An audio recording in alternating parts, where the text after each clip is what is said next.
Hello students, I am CA Harshita Rizwani from HR Institute of Studies.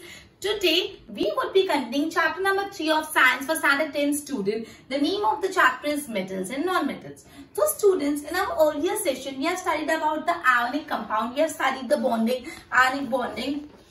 Then we have also studied about the properties of ionic compound, which were physical nature, melting boiling point, solubility, conduction of electricity, right? Today we will be starting a new chapter, that is occurrence of metal. आज का जो हमारा discussion है वो है occurrence of metal. Let us study the introductory part of the same. Okay, अर्थ का जो crust है, अर्थ क्रस्ट में मेजर सोर्स ऑफ मेटल्स हमको मिलते हैं. तो earth crust is the major source of metal. मतलब अर्थ क्रस्ट से हमको बहुत ज्यादा मेटल्स मिलते हैं. तो अगर आपको फिलिंग द ब्लैंक्स में या तो एमसीक्यू में लाइन पूछे कि the dash is the major source of minerals, तो आप लिखोगे अर्थ क्रस्ट. अगर आपको पूछे कि dash is a major source of minerals, sorry dash is the major source of metal, तो आप लिखोगे अर्थ क्रस्ट. ठीक है. इनफैक्ट जो सी वाटर होता है, जो नदी का पानी, जो सी का पानी होता है, जो खारा पानी होता है, सी वाटर, उसमें भी काफी सॉल्ट्स होते हैं, अपन को पता है, जैसे सोडियम क्लोराइड, मैग्नीशियम क्लोराइड और काफी सॉल्ट होते हैं. मतलब अर्थ क्रस्ट पे तो बहुत सारा मेटल्स है. इनफैक्ट जो सी वाटर है वहां पे भी बहुत ज्यादा सोल्यूबल सॉल्ट है, मैग्नीशियम क्लोराइड, सोडियम क्लोराइड. ठीक है. ओके, अब ये जो एलिमेंट है या ये जो कंपाउंड है which occur naturally from the earth surface, मतलब ये जो एलिमेंट या ये जो कंपाउंड अपन को नेचुरली अर्थ क्रस्ट में मिलते हैं उनको बोलते हैं मिनरल्स. क्लियर. ये जो कंपाउंड है या ये जो भी एलिमेंट है जो हमको नेचर से डायरेक्टली मिलते हैं, नेचर से मिलते हैं, उनको क्या बोलते हैं? मिनरल्स. ठीक है. ओके ओके, तो सबसे पहले आपको ये ध्यान रखना है कि जो अर्थ क्रस्ट है, अर्थ क्रस्ट ना मेजर सोर्स ऑफ मेटल्स है. मतलब काफी ज्यादा मेटल्स अपन को अर्थ क्रस्ट से मिलते हैं. फिर सी वाटर के बारे में याद रखना कि सी वाटर में भी काफी सोल्यूबल सॉल्ट्स प्रेजेंस होता है. ठीक है. उसके बाद मिनरल्स किसको बोलते हैं स्टूडेंट्स? इंपॉर्टेंट. मिनरल्स किसको बोलते हैं? तो जो भी एलिमेंट्स या तो जो भी कंपाउंड, जो भी एलिमेंट्स या तो जो भी कंपाउंड, जो भी एलिमेंट्स और जो भी कंपाउंड नेचुरली अकर होते हैं, काफी नेचुरली अकर होते हैं अर्थ क्रस्ट पे, उसको हम लोग बोलते हैं मिनरल्स. मतलब जो एलिमेंट्स और जो कंपाउंड हमको नेचुरली अर्थ क्रस्ट से मिलते हैं उसको बोलते हैं मिनरल्स. ठीक है. अब किसी जगह पे minerals contain a high percentage of particular metal. कहीं जगह क्या होता है कि जो मिनरल्स होते हैं उसमें बहुत ज्यादा कोई एक मेटल प्रेजेंट होता है. मतलब उस मिनरल्स में वो नेचर से जो भी हमको एलिमेंट और कंपाउंड मिले उसमें एक पर्टिकुलर मैटर बहुत ज्यादा क्वांटिटी में होता है, एक पर्टिकुलर मेटल बहुत ज्यादा क्वांटिटी में होगा. And metal can be profitably extracted from it. ये मिनरल्स को ओर्स बोलते हैं. मतलब कभी कभी होता है कि कोई ऐसी जगह जहाँ पे मिनरल में बहुत ज्यादा एक पर्टिकुलर मेटल होता है, तो वो मिनरल में से हम मेटल को निकाल सकते हैं, वो मिनरल से मेटल को निकाल सकते हैं, और वो मिनरल्स को बोला जाता है ओर्स. क्या बोला जाता है? ओर्स. मतलब कोई जगह पे कोई पर्टिकुलर मेटल बहुत ज्यादा क्वांटिटी में होता है. मतलब कोई जगह पे मिनरल्स जो होते हैं वहां पे मेटल बहुत ज्यादा क्वांटिटी में होता है, वो मिनरल से हम मेटल को एक्सट्रैक्ट कर सकते हैं, और ये जो मिनरल्स होते हैं उसको क्या बोलते हैं? ओर्स. मतलब हम लोग ओर्स में से मेटल को एक्सट्रैक्ट कर रहे हैं. हम लोग क्या करते हैं? ओर में से एक्सट्रैक्ट कर रहे हैं मेटल को. ओर में से क्या निकल रहा है? मेटल. और ओर किसको बोलते हैं? ओर वैसे minerals that contain high percentage of particular metal. मतलब ऐसे मिनरल्स जिसमें कोई पर्टिकुलर मेटल ज्यादा क्वांटिटी में, उसको बोलते हैं ओर. और ओर में से क्या निकलता है? मेटल. क्लियर. तो इससे मैंने आपको इंट्रोडक्टरी पार्ट बताया कि भी अर्थ क्रस्ट से अपन को बहुत ज्यादा मेटल मिलते हैं, सी वाटर में भी काफी सोल्यूबल सॉल्ट है, और ये जो एलिमेंट और ये जो compound which occur naturally in the earth crust उसको हम लोग बोलते हैं मिनरल्स. अब कोई जगह मिनरल्स में एक पर्टिकुलर मेटल का परसेंटेज ज्यादा होता है, और ये मिनरल्स जहां पे पर्टिकुलर मेटल का परसेंटेज ज्यादा होता है उसको बोलते हैं ओर. और ये ओर में से क्या निकलता है? एक्सट्रैक्ट होता है मेटल. क्लियर. चलो अब एक्सट्रैक्ट होता है मेटल, तो हमारा नेक्स्ट टॉपिक ही है एक्सट्रैक्शन ऑफ मेटल, कि मेटल कैसे एक्सट्रैक्ट होता है। अपना नेक्स्ट टॉपिक ही है about, just a minute, extraction of metal. अपना नेक्स्ट टॉपिक है extraction of metals. Let us study. हमने रिएक्टिविटी सीरीज ऑफ मेटल पढ़ी है, यस और नो? हमने रिएक्टिविटी सीरीज ऑफ मेटल पढ़ी है कि ऊपर वाले मेटल ज्यादा रिएक्टिव है, नीचे आते आते कम रिएक्टिव, और नीचे वाले मेटल तो लीस्ट रिएक्टिव होते हैं। ओके, अब कुछ कुछ मेटल ऐसे होते हैं जो अर्थ क्रस्ट में एकदम फ्री स्टेट में हमको मिल जाते हैं, और कुछ कुछ मेटल ऐसे होते हैं जो उनके कंबाइंड फॉर्म में होते हैं, मतलब उनके कंपाउंड के फॉर्म में होते हैं। मतलब कुछ कुछ मेटल हमको एकदम कैसे स्टेट में मिल जाते हैं, फ्री स्टेट में। कुछ कुछ मेटल हमको अर्थ के क्रस्ट से फ्री स्टेट में मिल जाते हैं, और कुछ कुछ मेटल उनके कंपाउंड के फॉर्म में होते हैं, मतलब कुछ कंबाइंड फॉर्म होता है जिसमें से उसको निकालना पड़ता है। क्लियर? अच्छा, अब कौन से फ्री स्टेट में मिलते हैं, कौन से कंपाउंड फॉर्म में मिलते हैं? तो जो मेटल रिएक्टिविटी सीरीज में एकदम नीचे होते हैं वो मेटल बहुत कम रिएक्टिव होते हैं। मतलब जो मेटल रिएक्टिविटी सीरीज में नीचे होते हैं उनकी रिएक्टिविटी कम होती है, वो लेस रिएक्टिव होते हैं। तो जो मेटल लेस रिएक्टिव होते हैं वो कौन से फॉर्म में फाउंड होते हैं, फ्री स्टेट में। मतलब जो लीस्ट रिएक्टिव मेटल है, लीस्ट रिएक्टिव मेटल, वो यूजुअली कौन से फॉर्म में होते हैं, फ्री स्टेट में मिल जाते हैं। जैसे एग्जांपल गोल्ड, कैसा एग्जांपल इसमें, गोल्ड जो है वो फ्री स्टेट में मिलता है, सिल्वर आपको फ्री स्टेट में मिल जाएगा, प्लेटिनियम फ्री स्टेट में मिलेगा, कॉपर फ्री स्टेट में मिलेगा। ये सब कैसे मिल जाएगा, फ्री स्टेट में, बिकॉज ये सब बहुत कम रिएक्टिव है। क्लियर? उसके बाद ओके, अब ये जो ऐसे तो ये फ्री स्टेट में मिलता है, लेकिन ये जो कॉपर है और सिल्वर है ये कभी कभार कंबाइंड फॉर्म में भी होता है। किस फॉर्म में कंबाइन होता है, सल्फाइड्स या ऑक्साइड्स की ओर में। ठीक है? अच्छा, अब जो metal top of the reactivity series में होते हैं, जो मेटल रिएक्टिविटी सीरीज के टॉप में होते हैं वो बहुत ज्यादा रिएक्टिव होते हैं। ठीक है? और वो कभी भी फ्री एलिमेंट, फ्री फॉर्म में नहीं मिलते। मतलब जो मेटल रिएक्टिविटी सीरीज में एकदम टॉप में होते हैं वो हाईली रिएक्टिव मेटल होते हैं, और वो हाईली रिएक्टिव मेटल कभी भी फ्री स्टेट में नहीं होते, they are never in the free state. उसके बाद मिडिल में जो मेटल आते हैं, जो रिएक्टिविटी सीरीज के मिडिल में मेटल आते हैं वो कैसे होते हैं, मॉडरेटली रिएक्टिव। मॉडरेटली रिएक्टिव मतलब क्या, ना बहुत ज्यादा रिएक्टिव ना बहुत कम रिएक्टिव, मॉडरेटली रिएक्टिव होते हैं। ठीक है? और वो कैसे फाउंड किए जाते हैं, in the form of oxides, sulphides, carbonate के फॉर्म में फाउंड किए जाते हैं। क्लियर? ओके, देखो मैं आपको इसको थोड़ा सम अप कर लेती हूँ, just a minute. Upon extraction of metal पढ़ रहे हैं, और अपन ये पढ़ रहे हैं कि या तो मेटल आपको फ्री स्टेट में मिलेंगे या मेटल कंबाइंड स्टेट में मिलेंगे, कंपाउंड्स में मिलेंगे, मतलब सल्फाइड्स के फॉर्म में, ऑक्साइड्स के फॉर्म में, कार्बोनेट्स के फॉर्म में। ठीक है? तो अब देखो 3 सेक्शन है, एक है चलो ऊपर से स्टार्ट करते हैं। सबसे most reactive metals, most reactive metal, उसके बाद है मिडिल रिएक्टिव मेटल, मतलब जो इतने थोड़े बहुत है, और लास्ट में कैसे, लीस्ट रिएक्टिव मेटल। तो जो मेटल बहुत ज्यादा रिएक्टिव होते हैं ना वो कभी भी फ्री स्टेट में नहीं मिलते, वो कभी भी फ्री स्टेट में नहीं मिलते, मतलब वो अलग अलग कंपाउंड्स में होते हैं। कौन से कंपाउंड में वो अपन आगे पढ़ेंगे। ठीक है? जो मिडिल वाले होते हैं ना वो भी कंपाउंड्स में भी कंपाउंड में होते हैं, मतलब वो भी कंबाइंड स्टेट में होते हैं। यूजुअली कौन से कंपाउंड में होते हैं, sulphide, carbonate and oxide. Just a minute, let me check it out. हाँ, सल्फाइड्स, ऑक्साइड्स एंड कार्बोनेट, मतलब वो कौन से कंपाउंड में होते हैं, या तो सल्फाइड्स में होते हैं, या कार्बोनेट में, या तो ऑक्साइड में। सल्फाइड, कार्बोनेट या तो ऑक्साइड में। और जो मेटल लीस्ट रिएक्टिव होते हैं वो कैसे फाउंड किए जाते हैं, फ्री स्टेट में फाउंड किए जाते हैं। ये एकदम फ्री स्टेट में होते हैं, जैसे copper, silver, gold, copper, silver, gold, ये सब। ठीक है? और ये फ्री स्टेट में फाइंड किए जाते हैं। ओके, अब बोला कॉपर और सिल्वर ये सब कंबाइंड स्टेट में भी कभी कभार मिलते हैं। अब ना याद रखना ये जो कंपाउंड में आता है सल्फेट, कार्बोनेट, ऑक्साइड, लेकिन ध्यान रखना कि और मेनी मेटल्स आर ऑक्साइड।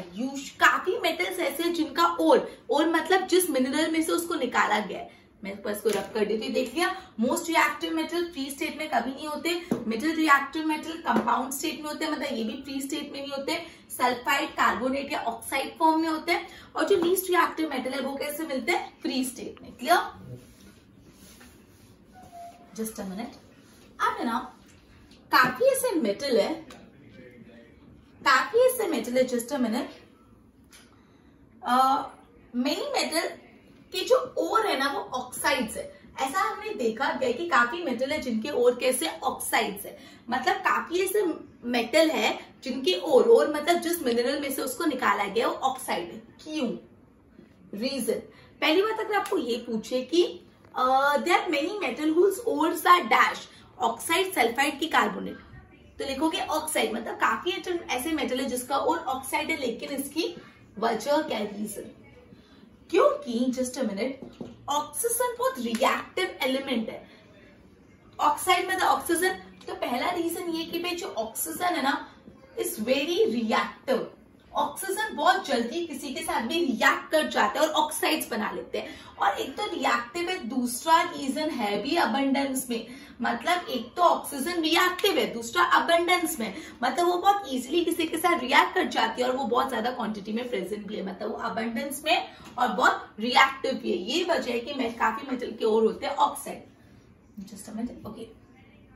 तो अगर आपको पूछे काफी मेटल्स ऐसे होते हैं जिनके ओर कैसे होते हैं, ऑक्साइड, कार्बोनेट, सल्फाइड, क्या लिखोगे, ऑक्साइड। और रीजन अगर आपको 2 मार्क में पूछे there are many metal whose ore are oxide, give reason, तो you will write because oxide मतलब कौन, ऑक्सीजन, ऑक्साइड मतलब क्या, ऑक्सीजन। मैग्नीशियम के ऑक्साइड्स को क्या बोलते हैं, मैग्नीशियम ऑक्साइड। तो जो ऑक्सीजन होता है ना वो वेरी रिएक्टिव एलिमेंट है, ऑक्सीजन बहुत ज्यादा जल्दी रिएक्ट कर जाता है, और दूसरी बात ऑक्सीजन बहुत अबंडेंस में अवेलेबल भी है। Clear?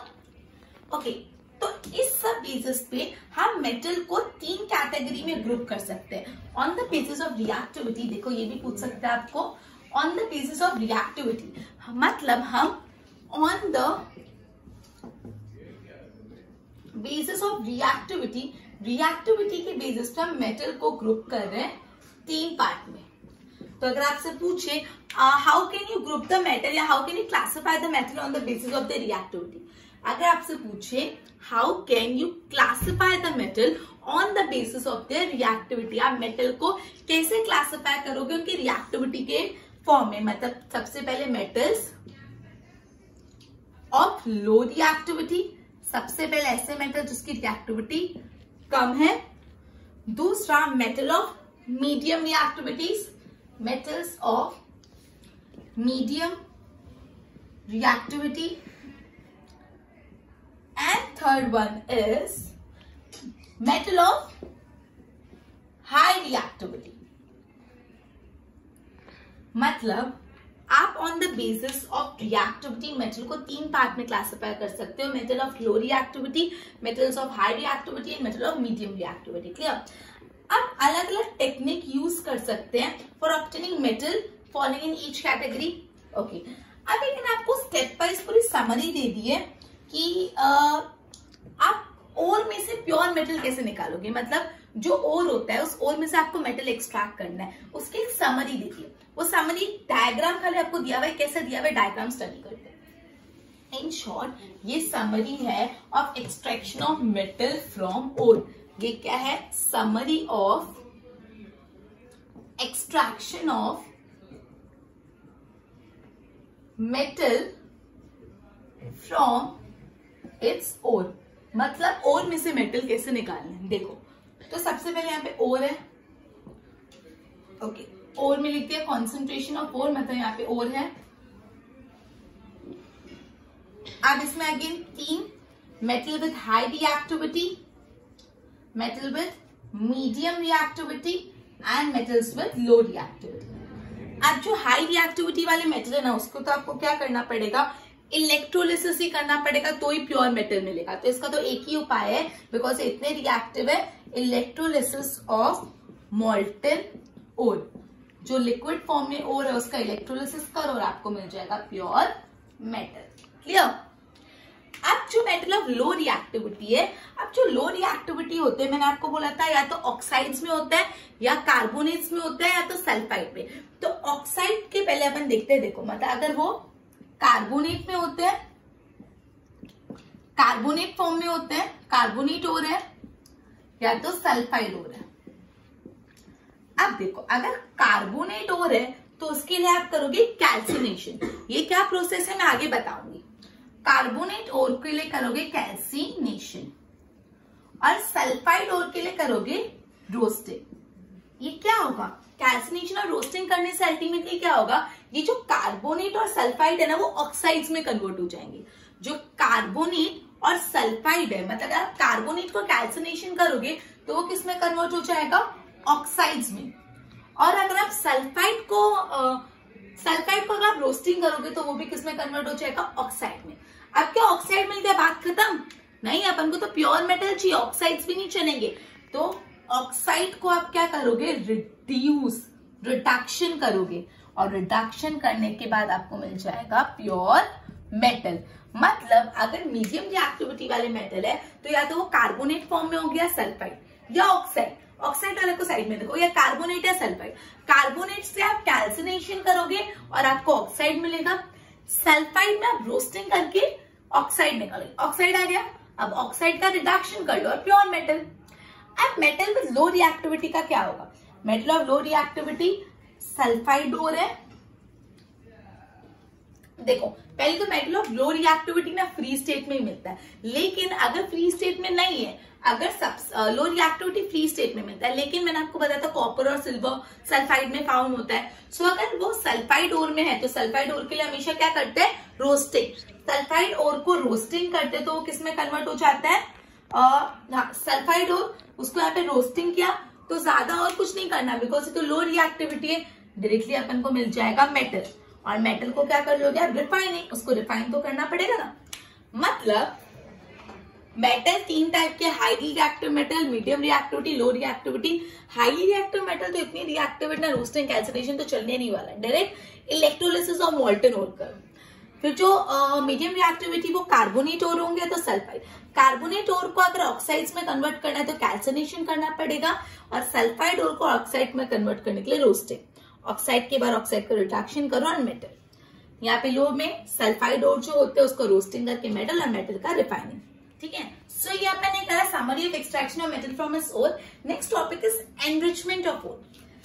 Ore mined from the earth are usually contaminated with large amount of impurities। मतलब जो आपने ओर से मेटल निकाला, मतलब ओर की माइनिंग की, उसमें काफी इम्प्योरिटीज होती है। ठीक है, आपने अर्थ क्रस्ट से जो मेटल निकाला फ्रॉम ओर, उसमें काफी इम्प्योरिटीज होती है, लेकिन जैसे सॉइल, सैंड, ये जो इम्प्योरिटीज होती है ओर को माइनिंग के टाइम, उसको हम बोलते हैं गैंग्स। ठीक है, GNGO गैंग। ठीक है, सो ये जो इम्प्योरिटीज होती है उसको रिमूव करना पड़ता है from the ore prior to extraction of the ओर।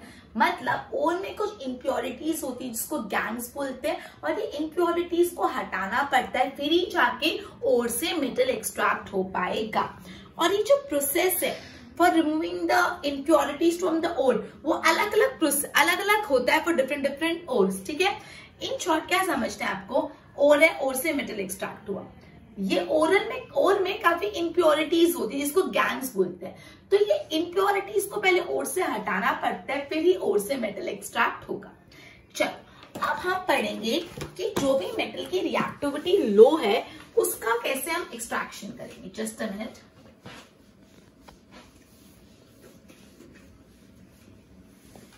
चलो अपना टॉपिक है एक्सट्रैक्टिंग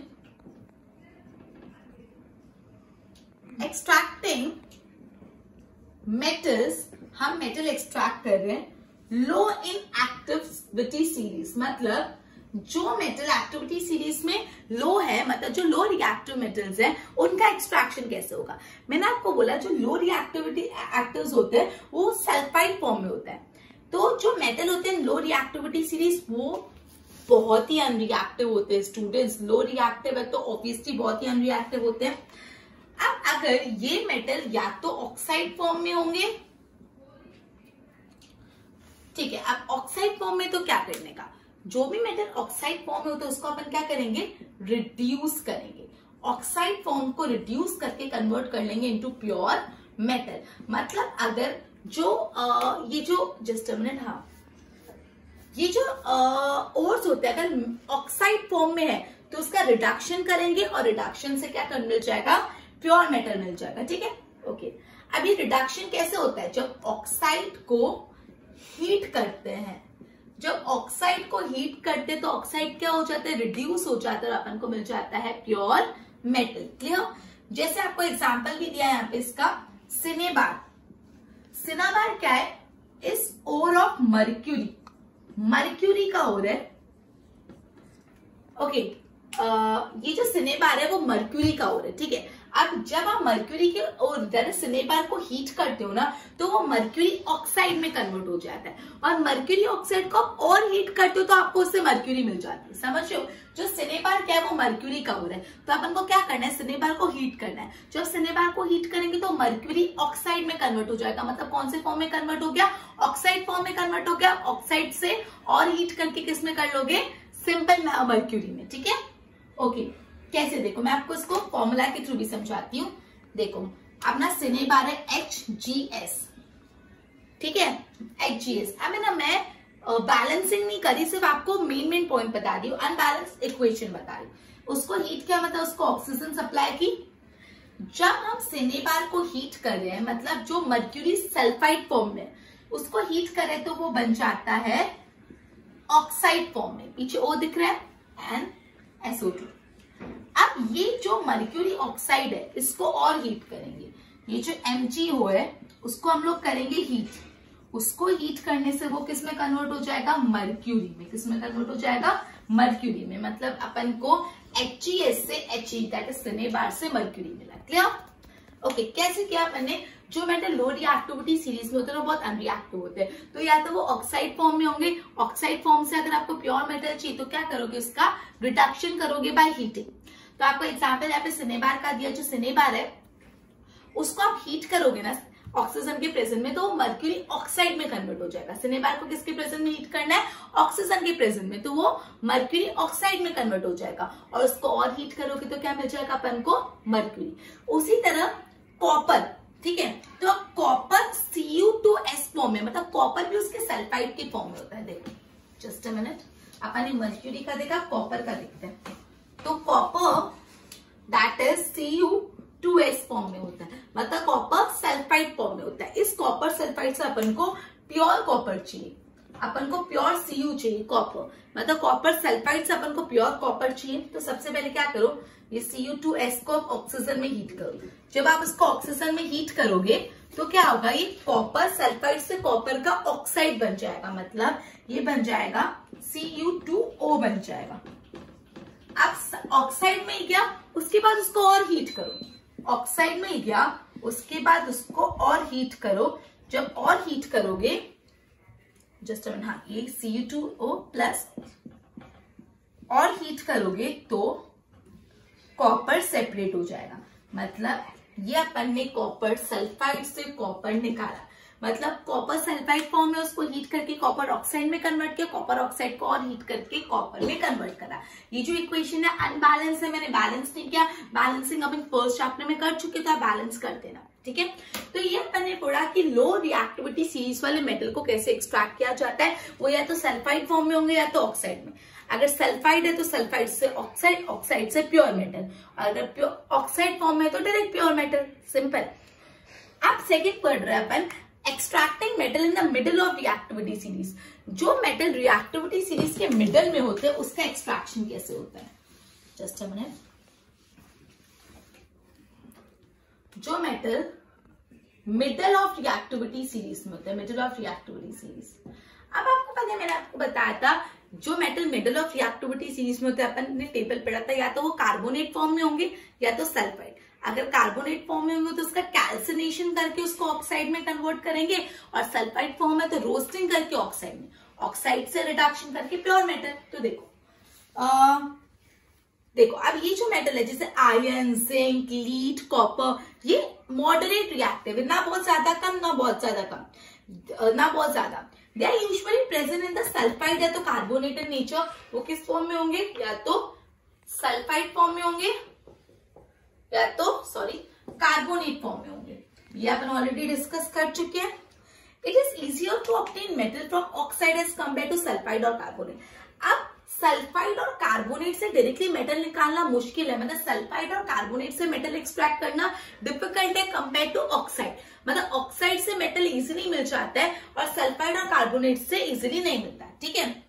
तो देयरफॉर डायरेक्टली इसका रिडक्शन नहीं कर सकते, पहले हमको मेटल को किस में कन्वर्ट करना पड़ेगा, मेटल। अब जो metal middle of the reactivity series मैंने भी आपको बताया, जिंक और लीड, ये सब ये मॉडरेटली रिएक्टिव होता है। अपन ने पढ़ा ये सल्फाइड फॉर्म में होते हैं और कार्बोनेट फॉर्म में। अब अपन को सल्फाइड और कार्बोनेट से पहले ऑक्साइड में कन्वर्ट करना पड़ता है और उसके बाद उसका रिडक्शन होता है और वो उससे अपन को मेटल मिलता है। तो सवाल ये उठता है सल्फाइड से ऑक्साइड में कन्वर्ट कैसे करें, सल्फाइड से ऑक्साइड में कैसे कन्वर्ट करें। Just a minute.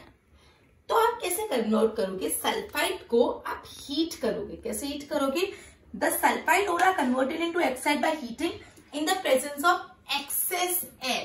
मतलब एक्सेस एयर में आप सल्फाइड को हीट करोगे तो वो कन्वर्ट हो जाएगा ऑक्साइड में, और इस प्रोसेस को बोलते हैं स्टूडेंट रोस्टिंग। मतलब जब सल्फाइड को आप एक्सेस एयर में हीट कर रहे हो तो वो ऑक्साइड में कन्वर्ट हो जाएगा, which is known as roasting. आप कार्बोनेट को कैसे कन्वर्ट करोगे, ओके। अब कार्बोनेट को ऑक्साइड में कन्वर्ट करने के लिए हीट तो करना पड़ेगा, लेकिन कैसी एयर में, लिमिटेड एयर में, कम एयर में हीट करना, और इस प्रोसेस को बोलते हैं कैल्सिनेशन। मतलब कार्बोनेट से ऑक्साइड में कन्वर्ट करने के लिए भी आपको कार्बोनेट को हीट करना है, लेकिन कैसी एयर में, लिमिटेड एयर में, और वो ऑक्साइड में कन्वर्ट हो जाएगा, जिसको हम लोग बोलते हैं कैल्सिनेशन। ओके, अब केमिकल रिएक्शन पढ़ते हैं इसका, ये समझ आएगा थियोरेटिकली। अब इसका केमिकल रिएक्शन समझाते हैं। देखो, रोस्टिंग और कैल्सिनेशन दोनों का। जिंक का एग्जांपल लेते हैं। सपोज जिंक कार्बोनेट फॉर्म में, तो ZnS सल्फाइड फॉर्म में, तो ZnS हो जाएगा सल्फाइड फॉर्म में इससे, ठीक है। अब इसको जस्ट अ मिनट, हाँ, इसको हीट करेंगे अपन इसको यहाँ पे ऑक्सीजन के प्रेजेंस में हीट किया तो ये कन्वर्ट हो गया ZnO में, मतलब सल्फाइड से हो गया ऑक्साइड। मैं बैलेंस नहीं करी, बैलेंस आप खुद करना, ठीक है। तो इस प्रोसेस को, ये किसका इक्वेशन मैंने आपको बताया, रोस्टिंग का। अब कैल्सिनेशन का देखो, कैल्सिनेशन मतलब ZnCO3 के फॉर्म में, कैल्शियम कार्बोनेट के फॉर्म में, इसको भी डायरेक्टली, इसको डायरेक्टली हीट कर दो, क्योंकि एयर यहाँ पे लिमिटेड चाहिए ना, कैल्सिनेशन के लिए एयर नहीं चाहिए, लिमिटेड एयर चाहिए। तो ZnO बन गया ऑक्साइड और carbon dioxide reduce. Okay, the metal oxide are then reduce. अब मेटल ऑक्साइड्स आ गए। मेटल ऑक्साइड्स का क्या करते हैं, मेटल ऑक्साइड्स को हम रिड्यूस करते हैं। क्या करते हैं, रिड्यूस करते हैं, और अपन को मेटल मिल जाता है। अब रिड्यूस करने के लिए ना, मतलब ऑक्सीजन हटाना, रिड्यूस करना मतलब ऑक्सीजन हटाना, तो रिड्यूस करने के लिए कुछ रिड्यूसिंग एजेंट्स यूज किए जाते हैं। रिड्यूस करने के लिए क्या यूज किए जाते हैं, रिड्यूसिंग एजेंट यूज किए जाते हैं। Just a minute. Reducing agent है एग्जांपल कार्बन, तो कार्बन एक रिड्यूसिंग एजेंट है। मतलब ऑक्साइड से अपन को कन्वर्ट करना होता है प्योर मेटल में, और ऑक्साइड से प्योर मेटल में कन्वर्ट करते हैं रिड्यूस करके, और रिड्यूसिंग एजेंट है carbon. Clear, okay. For example, जैसे जब जिंक ऑक्साइड को आप कार्बन के साथ हीट करोगे तो वो सिर्फ प्योर जिंक में कन्वर्ट हो जाएगा। देखो, जिंक ऑक्साइड मिला ZnO, कार्बन को as a reducing agent use करे कार्बन, तो Zn मिल गया और CO गया, मतलब ऑक्साइड से मिल गया प्योर मेटल। लेकिन उसके लिए अपन ने क्या रिड्यूसिंग एजेंट यूज किया, अपन ने रिड्यूसिंग एजेंट यूज किया कार्बन। अब और क्या रिड्यूसिंग एजेंट की तरह यूज कर सकते हैं, जस्ट अ मिनट। एक तो हमने पढ़ा कि हम कार्बन को यूज कर सकते हैं एज ए रिड्यूसिंग एजेंट। दूसरी बात, आपने डिस्प्लेसमेंट रिएक्शन के बारे में पढ़ा, डिस्प्लेसमेंट रिएक्शन।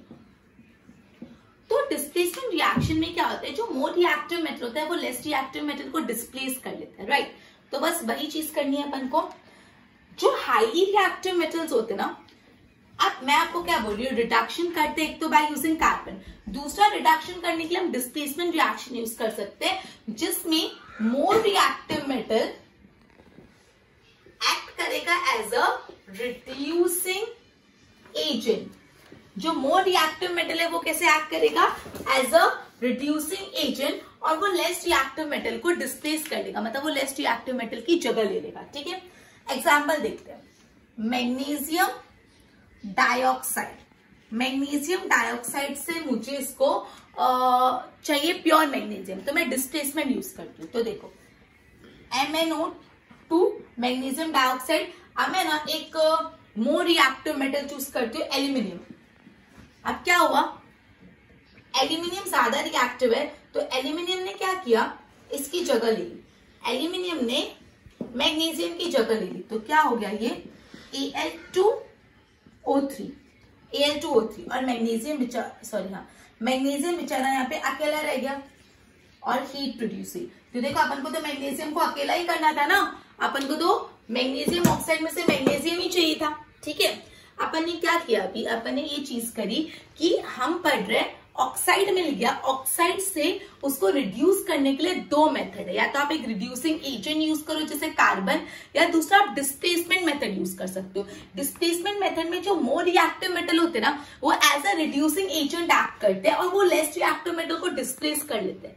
जैसे यहाँ पे मैग्नीशियम ऑक्साइड को मुझे मैग्नीशियम में कन्वर्ट करना है, तो मैंने एल्यूमिनियम यूज किया जो ज्यादा रिएक्टिव है। एल्यूमिनियम ने मैग्नीशियम की जगह ले ली और मैग्नीशियम को अकेला छोड़ दिया, और इस तरह से मैग्नीशियम हमको मिल गया। अब ये जो प्रोसेस होता है ना, इस प्रोसेस हाईली एक्सोथर्मिक होता है। कैसा होता है?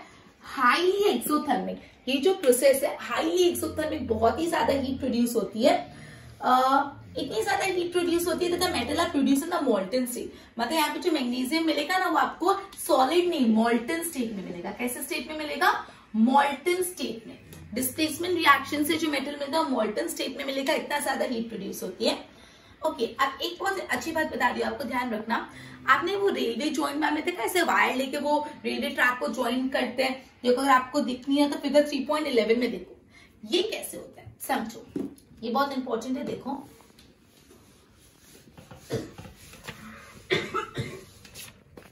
देखो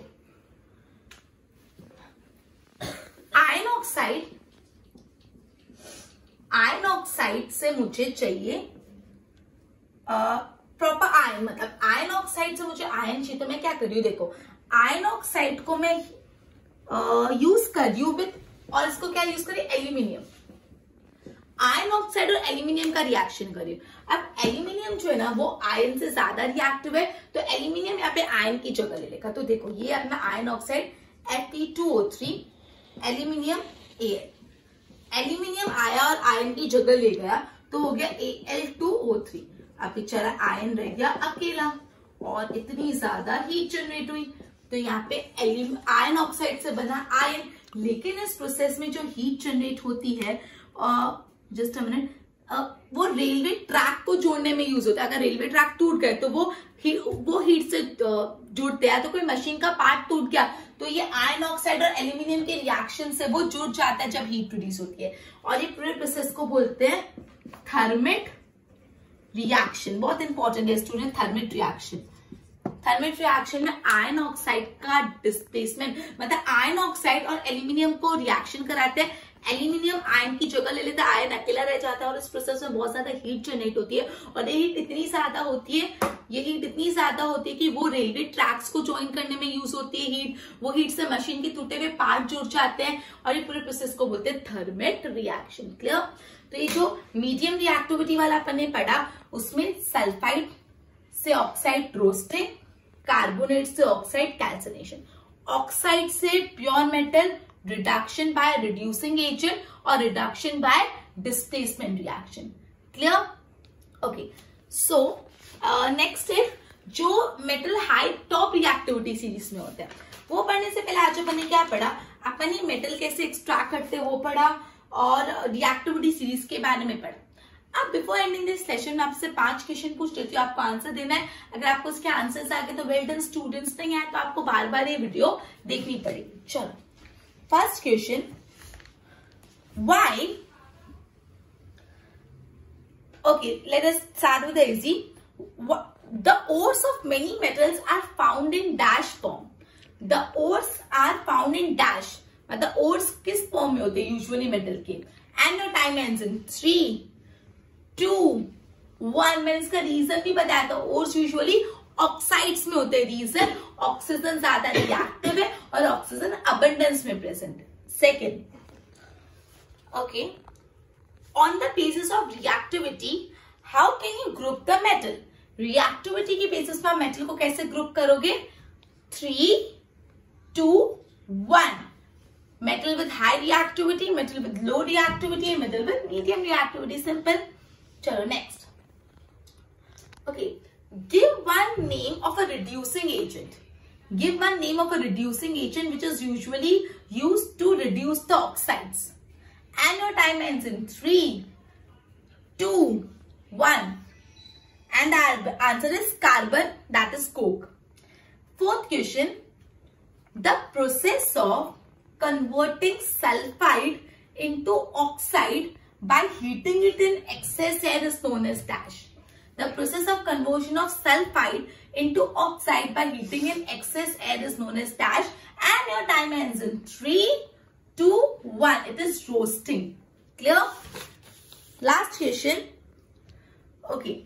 The reaction of aluminium with iron oxide is called dash reaction. The reaction of iron oxide and aluminium is called dash reaction. A very important one. And your time ends in 3, 2, 1. It is Thermit reaction. Clear? So students, ये video को अच्छे से view करना, जो जो important point है इसकी notes बनाना. Next session में अपने चैप्टर को कंप्लीट कर लेंगे. Till then good bye.